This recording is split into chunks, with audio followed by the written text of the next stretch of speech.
Hi guys, Samantha from Jessama Tutorials here, and today I'm going to show you a cool tutorial using pastels, a crackle medium and some tribal stamps, and we're going to be calling it Down Under.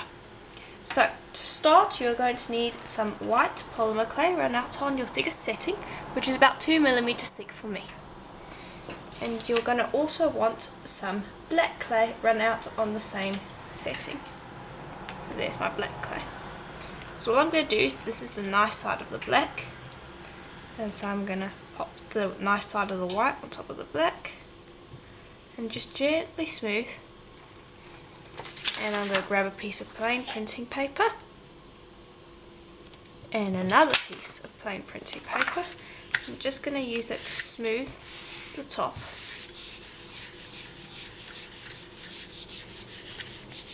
Just to get rid of bubbles and things like that, or fingerprints and stuff. And then I'm going to be using my boomerang bib, and I'm going to be using the large one, but it also comes in a medium and a small, and so you can use any one that you want. And now before I forget, there will be a giveaway towards the end of this video, so remember to stick around until the end to see what is in that giveaway. So I'm just going to use my boomerang cutter, and I'm going to position it there, and then I'm going to start cutting. And because it's a fairly large cutter, it can take a little bit of effort to do this, because you want to try and get it all cut down equally. So just kind of go along the edges and press, because it should cut cleanly, but it's a fairly large cutter, so it can be a little bit tricky. Okay, and then we'll lift this up and it's cut cleanly, and you can see we've got a nice back. So I'll just, because it was sitting on paper, it will do that, so don't worry about it. Now all you want to do is you just want to separate your white clay from your black. Okay, and so now what you're going to do is you're just going to start from the middle where it's thickest, and you're just gently going to get it out of that cutter. And you'll start from the middle, because if you try on the ends, you're going to create a bit of fingerprints, quite a deep amount of fingerprints, whereas if you just start at the edge, in the middle where it's nice and thick, it should come out pretty easily. Now grab another piece of plain printing paper and just gently burnish. And this will get rid of pretty much all those fingerprints, but we don't have to worry too much about fingerprints today. Okay, and then I'm just going to check the back, that has a nice even texture. Now also go around and just smooth. And you just want to do this before we move on to our next step. There we go. And that will just get rid of any little traces of clay that were left, so that you have a nice smooth finish. Okay, so now what we're going to do is we're going to be using some tribal polymer clay stamps, and these are the ones that I have, and they come in a nice little set like this, where you have a whole bunch of cool, interesting tribal patterns, and that is what we're going to be using today. Now I'm not going to be using this one because it's a little large for what I want. I think I'll be using this one and these ones. I don't want these ones because they're a little bit close, I think. And what I'm going to do is I'm going to try and get this in the middle, so let me work that out. Make sure that I do get in the middle, roundabout. Okay, and then I'm going to press down. And you might need to press down a little bit harder to make sure you get it in there. There we go. Then I'm going to move on to the squiggle. Press down nice and hard and just wiggle it around to just make sure that you are getting it in all those areas. And if you have a little bit of a mark because of the round here, all you do is you just gently smooth that out. And don't worry, in the technique that we're using today, you won't be able to see it anyway. So just go and mark out your pieces. I'll just continue all the way up the boomerang.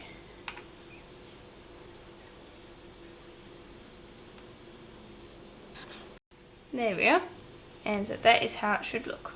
Now just go and gently smooth off any areas, just smooth out any bumps that you might have.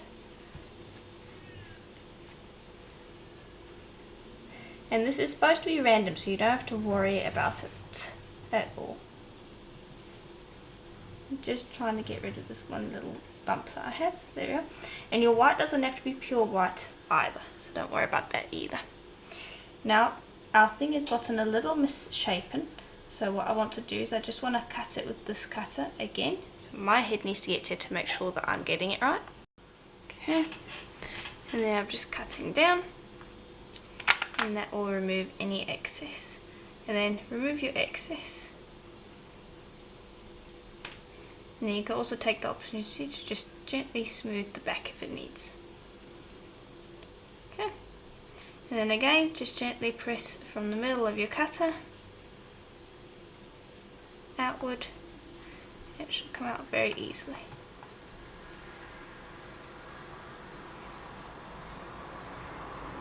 There we go.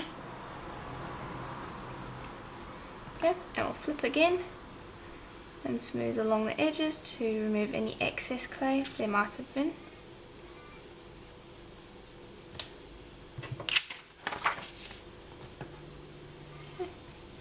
Now I'm just gently going to smooth along the edges because we are now going to just add our pastels and then we will start to cure it.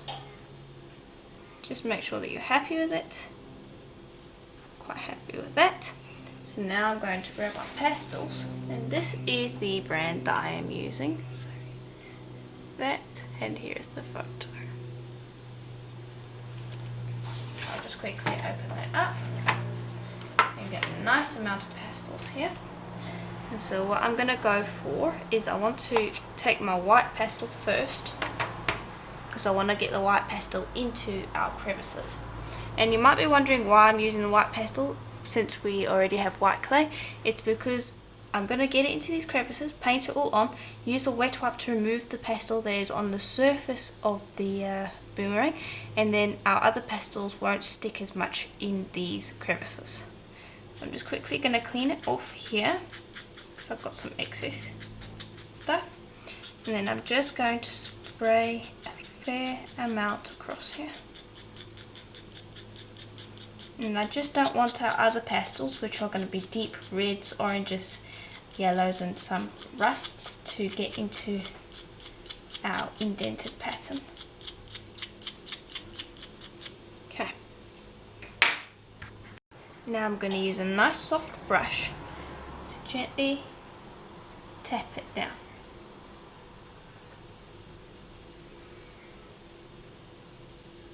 There we go. This is just going to make sure that we don't have as much problems later.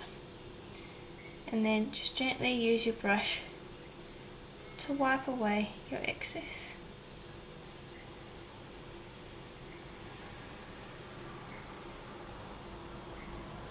And just make sure that you do get rid of all of that.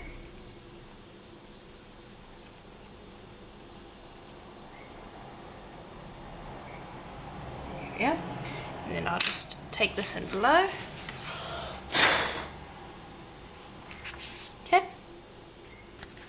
Okay, now you'll need some sort of a wet wipe and some alcohol. I'm using 99%, but you can use any percent you want. Just pop a little bit onto the end of your wet wipe, and then just take that and gently wipe along the surface. And don't press hard, because all we're trying to do is remove that pastel from our raised areas.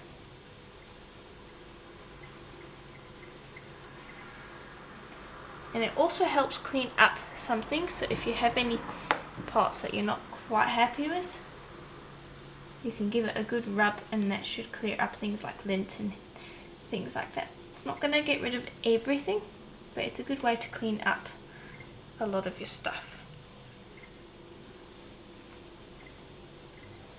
Right. So now we're going to move on to the pastels that we want to use on the surface. And I'm going to be using this lovely rust. I've got this really nice red, really nice orange, and then a lighter orange is also quite nice.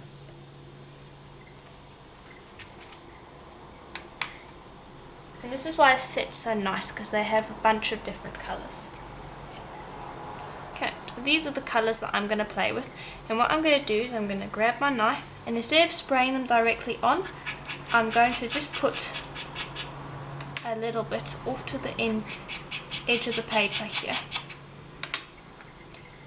and then I'm going to paint it on using my finger. Don't use a brush. It is definitely best if you use your finger with this, because then you can make sure that you only get it on the raised areas and not in the indented areas.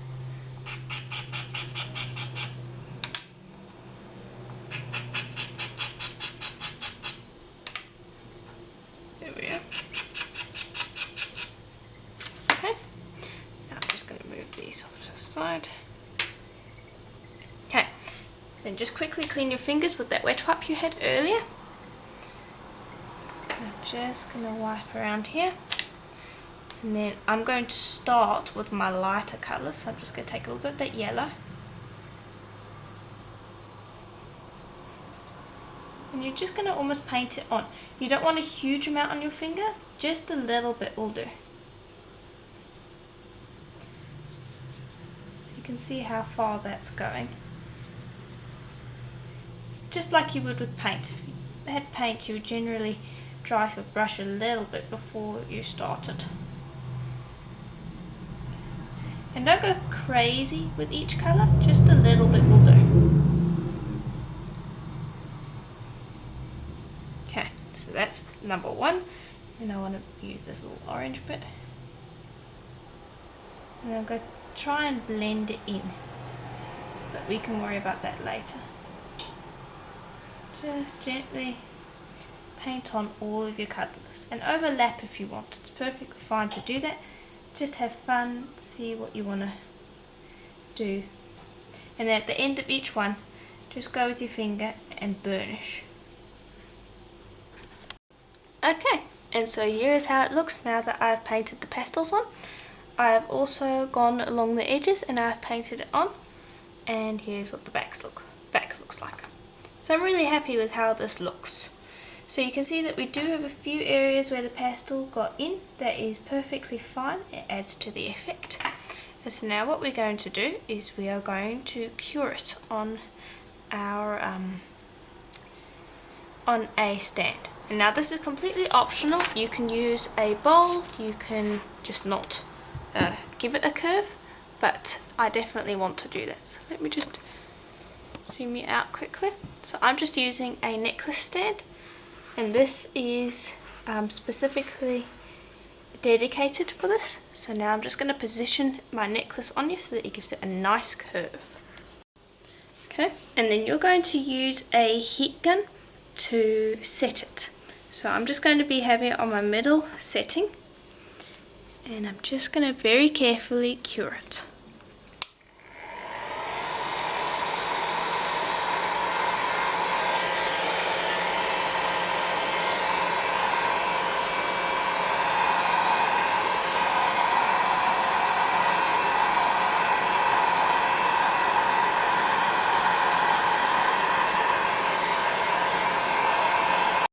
Okay, and so once you have heat gunned it so that it is fairly baked through, and so that the back is also baked, then you will let it cool on the stand completely, and then you're going to actually put it on a little support in the oven. You want to make almost like a little ball with a rag that can go in the oven, and then just support this in the oven. So it doesn't matter too much if it gets distorted a little bit in the oven, because we're going to put it back on the mould on the stand, and we're just going to let it cool there. But we do want to get the initial shape when we first cure it, so that's why I've cured it on the stand. So this is cool enough for me to lift it, I think. So I just want to be very careful because it's quite hot. And you can see at the back is almost cured. It's got a little bit of raw spots on there, but that's fine. And you can see that it is staying in this shape. So now I'll go and make a little support for it with a little paper, a little rag, a cloth rag, and then I will bake it for a full hour at Primo's recommended temperature. And then when we're done, we'll just give the back a quick sand, and then we're going to apply our crackle along the front. Okay, so my piece has been cooling on my necklace stand, and so now it has a nice curve to it. And so now what we want to do is we want to just gently sand our back, because you can see we've got some little bits and pieces on here that need some sanding. So I'm going to start with a 400 polishing paper.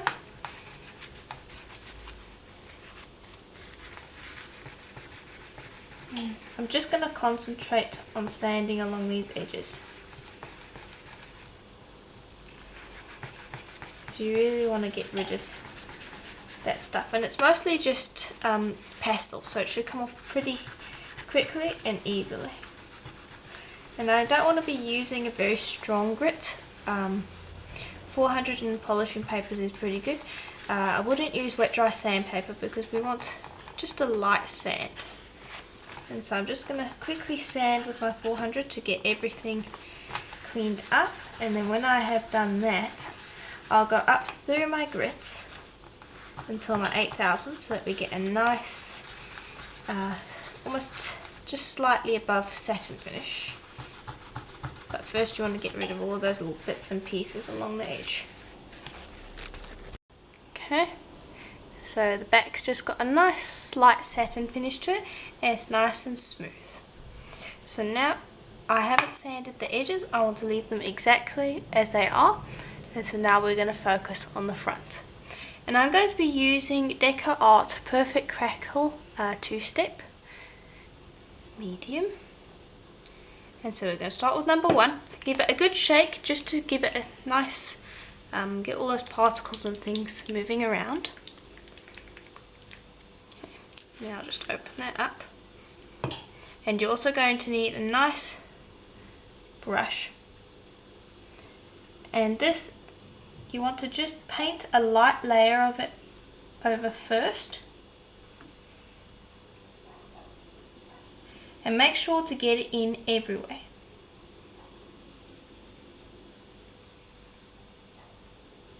In all of those little gaps.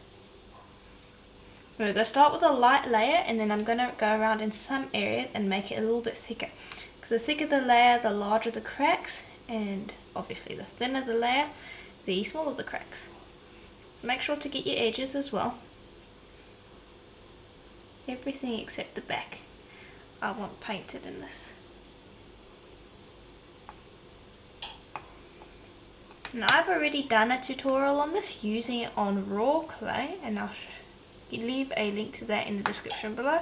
It leaves quite an interesting crackle, but this time we're going to be using it on baked clay, and we're going to be letting it crack on its own. Okay, so I've got a pretty good coat. Now I'm going to add some thicker areas on the raised areas. I don't really want it to be thick in the indented areas, because I want the cracks to be quite fine in there, but the raised areas I'd like to be a little bit of a larger crackle. So I'm just gently tapping to get the medium across, and if I think that it's too thick in a certain area, I can just go and gently lift it out. I think it might be a little thick in there.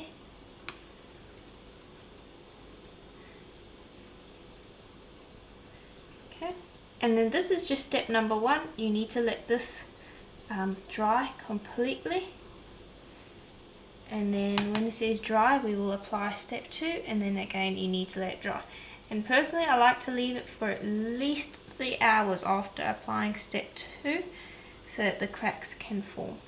and then we will go and we're going to antique it with black. There we go.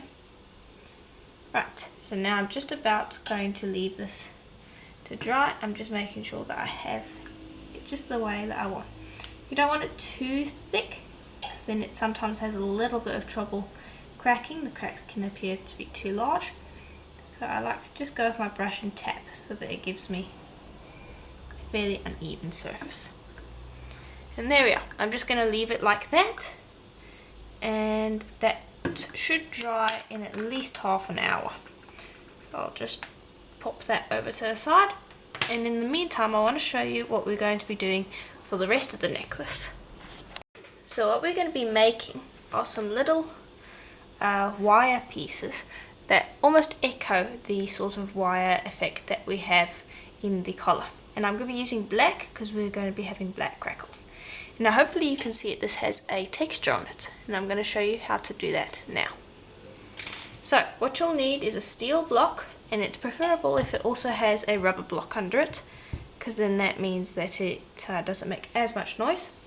You're also going to need some wire. I'm just going to take some black zebra wire, and I also want a cloth, and you're going to want to choose a cloth with a very light texture to it. And so just pop that. Hold on, let me just get it into the right spot. There, we'll just pop that on like that. And then what we're going to do is we're just going to start working our wire. You'll want to create a little loop at the front like so. Then curve, and just create these loops at random as you wish.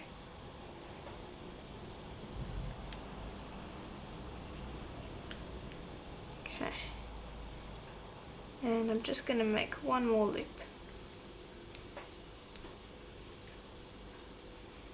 Okay, and then I will bring that around my plier. Oh, sorry, I've been working off screen. I'll repeat it for you again. Okay, so that's one. Let me just zoom out because it's really hard for me to do this on camera because the wire just likes moving around everywhere. So that's our first one. Okay, so let's make another one quickly, and I'll just watch to make sure that I have it on camera. So I'll be forward here. Alright, so you'll just wrap your loop like so, then wrap your wire around and just make these loops at random.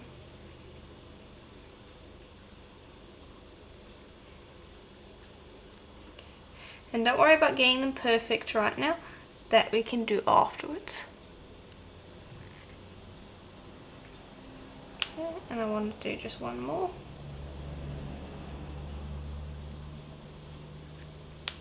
Okay, and then that is where I'm going to wrap it around to create my loop. There we are. And then just pop that into place. And then just take it and just gently press together so all of those loops are sitting next to each other, like so. Okay. And then what we'll do is we're going to hammer it. So you'll just pop it down onto your steel block and just make sure everything is in place. Then fold your cloth over it. And then you're going to need a hammer, and you can use a rubber end or a metal end. I'm choosing to use a metal end. And just figure out whereabouts your piece is and start hammering.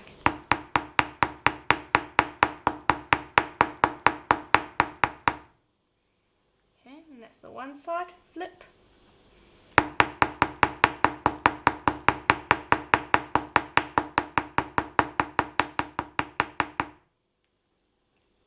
And then I just like to check that I got it. And I just like to flip and just lightly tap so that it flattens it out.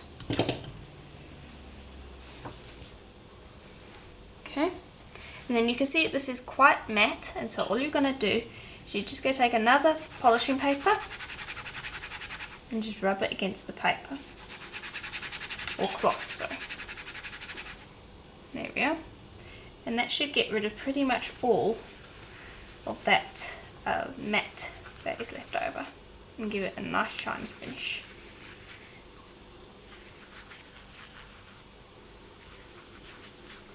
There we are. And so now you have an interesting texture on it. And if you don't want the texture, just don't use the cloth, just hammer it on the steel base. So what I might do is I might have 2 that are textured and then 2 that aren't textured. So let me show you how to do that quickly.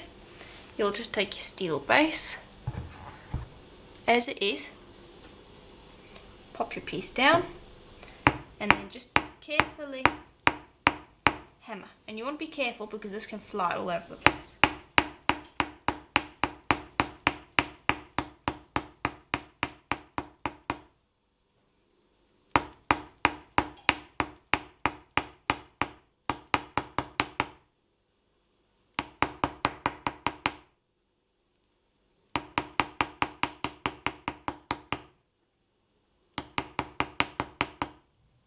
There we are. And then again, just press it back together so that those loops are sitting nicely and comfortably next to each other. And you can see it's a slight difference, but it does make a difference. And then you might want to just go in and just trim this end here. Just because it gets hammered out and you can see it pretty well. So you want to maybe trim it. There we are. So I'll probably make one of each until I know that I have enough to make an entire necklace like that. Okay, so this is just about dry, and you can see that it has left a glossy finish, and we want to make sure that it is completely dry before starting. And so now we're going to grab step 2 and give it a quick shake. Okay.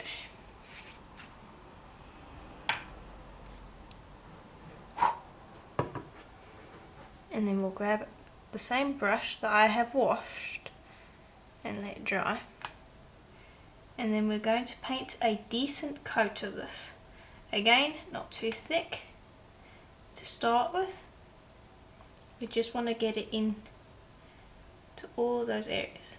And you'll find that this is a lot thicker than the other one.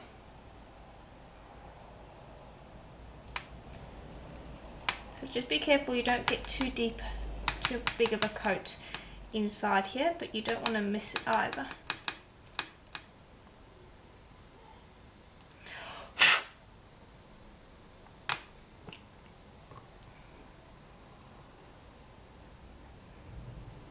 Okay, and I'm just making sure that's nice and tidy.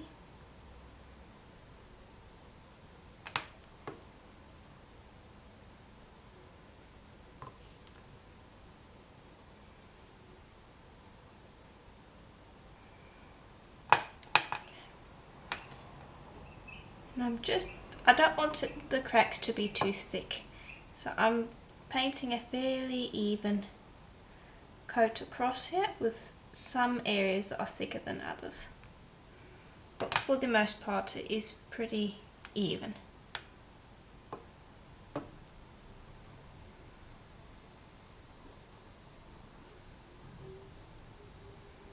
Okay, remember to paint along those edges as well.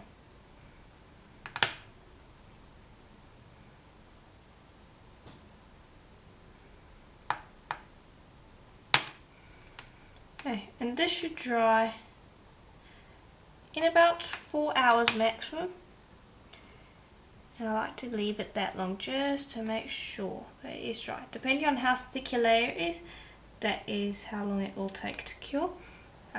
This one might actually take less time, we'll have to see. What I'm doing right now is I'm just making sure that I've got a good coat. And it dries fairly quickly.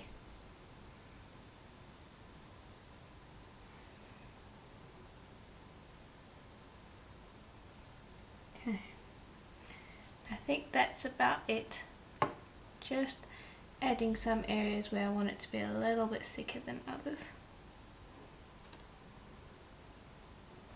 But there we are, I do want to just let that dry.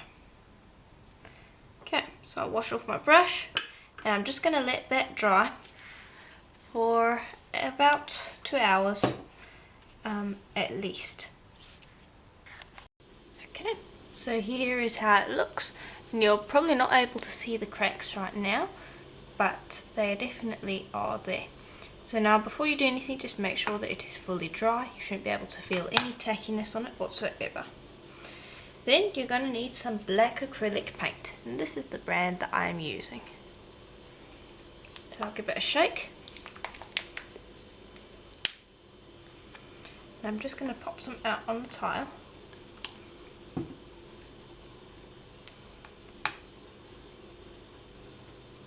And then we're going to be antiquing this.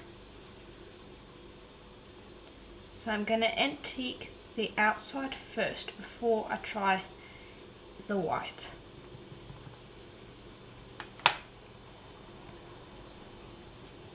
And get it into all of those little spots.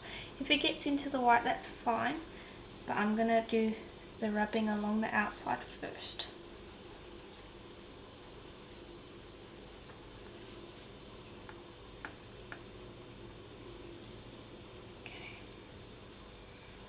And all I'm trying to do is get it into those cracks.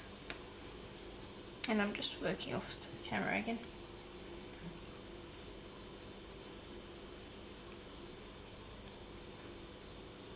Okay, there we are. And then I'm just going to start adding that into the white now. I just want to make sure that the paint doesn't dry completely. So I'm just rubbing it along, working into all those gaps. And now I'm just going to use a brush quickly to work it into those white areas.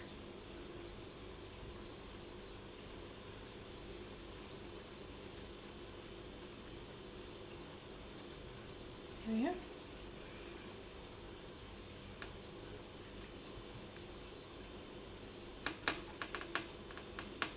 I'm sorry, I'm moving it off of the edge because I don't want it to touch this. I need to be careful not to get off the camera. Okay, so I've just painted the whole thing, and so now I'm just going to quickly, so that I can work on screen, I'm just going to clean away most of this. There we go. And then what you want to gently do is just start cleaning this. And now I want to see what the black in here looks like. I might actually just want to leave them black instead of white. We'll see, but it's an option. As you can see, we've got some very light crackles, and I actually really like the black, so I think I might actually just keep the black paint inside of there. But that is completely up to you. If you didn't want to, you would have to go in with your wet wipe and clean it out a bit further. But what's nice about having it already white is that when you're cleaning this around, you almost have like a little white border around the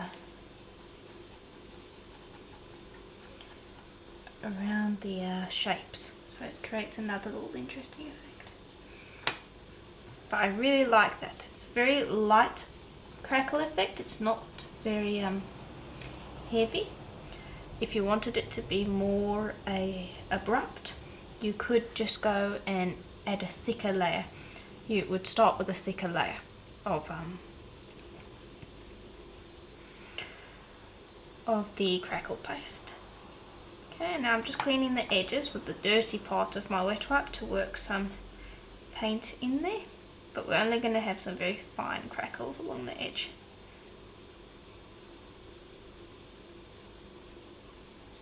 There we go.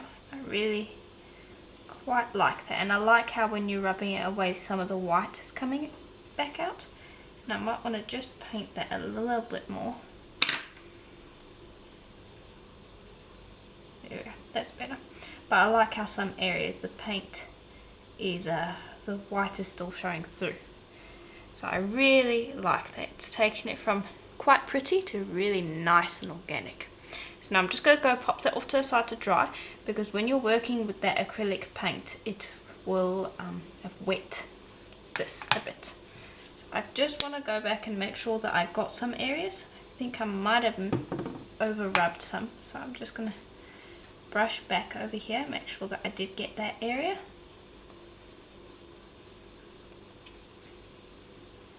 And then I'm going to let it dry, and then I will clean the tile. So I'll just quickly wipe that off. Okay, and so now the next step is to seal this, because this crackle finish isn't very strong and it needs something over it just to make sure that it stays securely on your piece, because any rubbing on this will get rid of it. So I've just got this bowl, and I'm going to be using Liquitex Professional Varnish, and I'm using the matte one. And I'm only using matte today because I want my piece to be matte. You can use Varathane if you want it to be shiny, or you can use a satin varnish as well. You just need something that is going to seal your piece. And I'm just going to pour it out of the jug into here.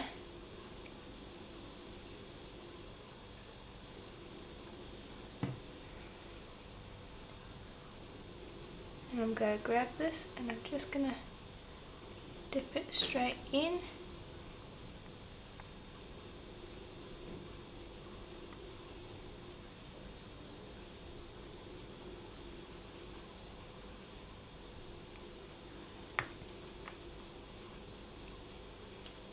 Okay, and I'm just going to put that there for a second.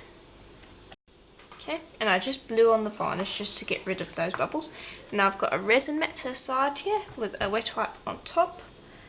And I'm just going to grab this out of the varnish and quickly let it drip, because there's a lot of drip, so just quickly hold it while you let it drip. And you can also use a brush at this point to get rid of any bubbles you have, but do let it drip, and then when you're done, pop it onto here. Okay, and so here is how it looks now that the varnish has finished curing. And so you can see there isn't shiny anymore. Same on the back, not shiny, it's just got a nice lovely matte feel to it.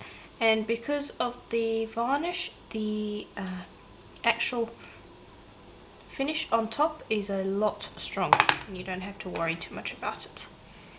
Okay, so now we're going to drill, and so I'm just going to be using a drill, and I'm actually going to start on this end.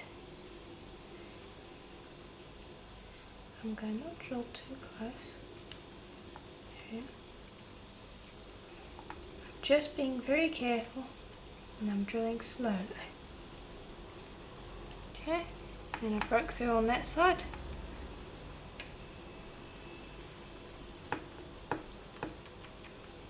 Then I'll clean that up. Okay, then repeat on the other side. Okay, and now we have 2 holes. So now we just need to quickly make some jump rings for ourselves. So I'm just going to grab some wire on my spool, and I'm going to be using these Whoppers pliers, is how I believe you pronounce it. And I'm just going to wrap my wire around it.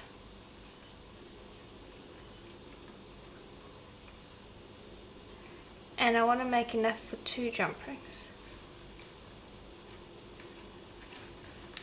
Okay. Then I'll just cut. And I've made 3 just in case. All I'm going to do is I'm just going to make sure that I'm happy with the shape. Let me just get it into the right spot.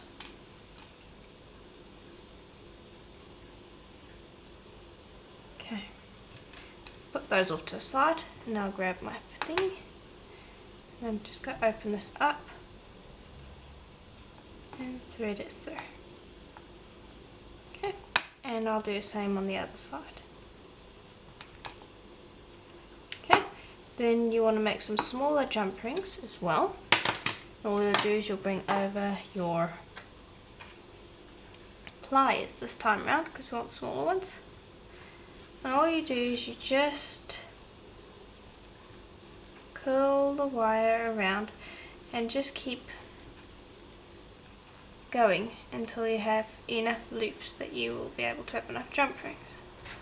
So I've already done one lot of jump rings, so just need to go around a little bit more.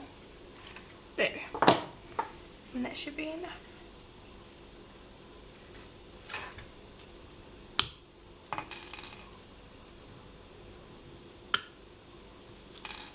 Okay, and there are jump rings, and I've got some more over here.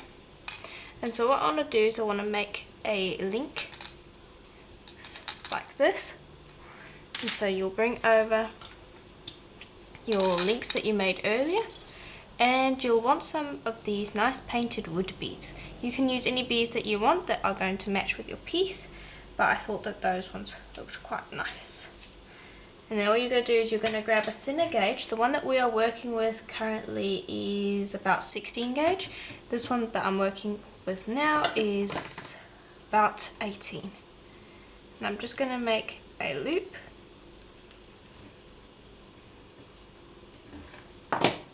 And then I'll just trim.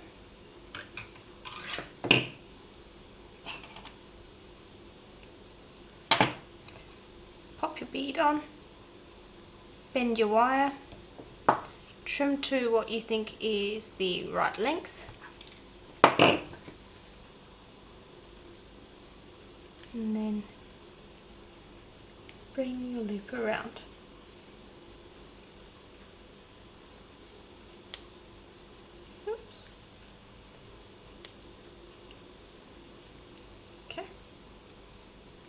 There we are, and I've made 4 of those. You'll need 4 for each end. Then all you're going to do is you're going to link this up. So you're going to grab a jump ring and one of your textured pieces, then a wood bead, close that, out the jump ring and your non-textured piece.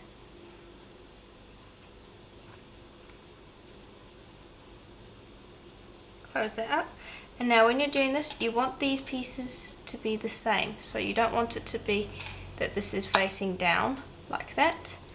You want it to be facing up so that the spirals are always facing down.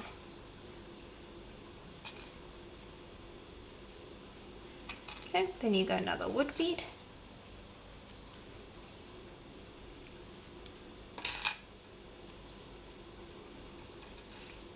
your last textured one.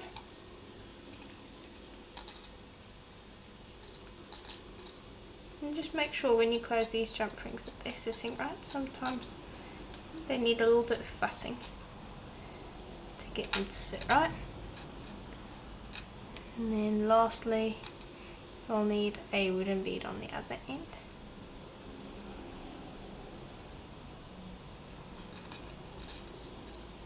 Okay. There we go. And then another wood bead on this end, and this one we're going to link up. I believe it's this end anyway, that we're going to link up to our collar.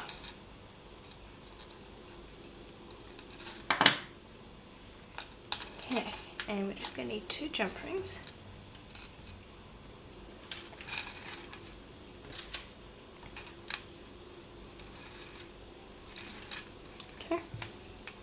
Then just open the jump ring that you linked in to your piece and pop that on, and you'll do the same on the other end. Open your larger jump ring, pop that on, and then those 2 jump rings are going to be for our clasp, which we're going to make. Okay, so for the clasp, make a length of wire and then grab your round nose and make a tiny little loop on the one end. And then this might be a little weird, but I like to grab it with my thumb like so, and then almost wrap the wire around my thumb so that it creates that interesting effect, an interesting shape, like so. Okay, then I'll just gently bend it. Then I'll grab my round nose again.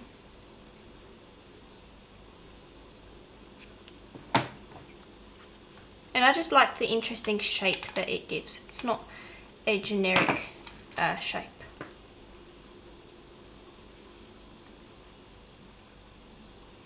Okay. And then you can manipulate it a little bit if you wanted it a bit thinner. But that's about the right shape. Okay. Then we need to hammer this and our last large jump ring, which will be our other end of the clasp. So I'll just bring over my steel block again. And a textured link was the last link in our pattern, so for these ones I want it to be no texture.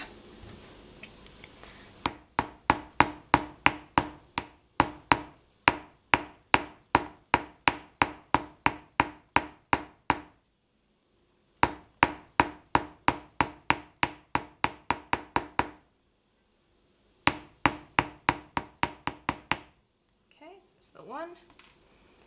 Now this one.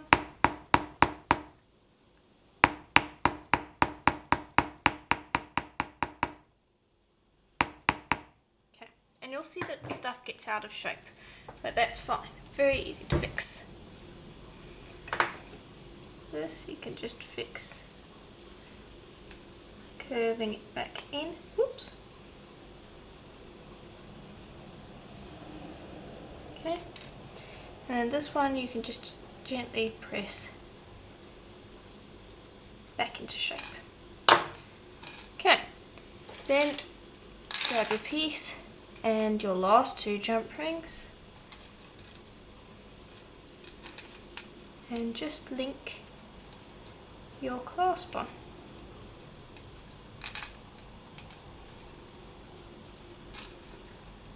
Either end.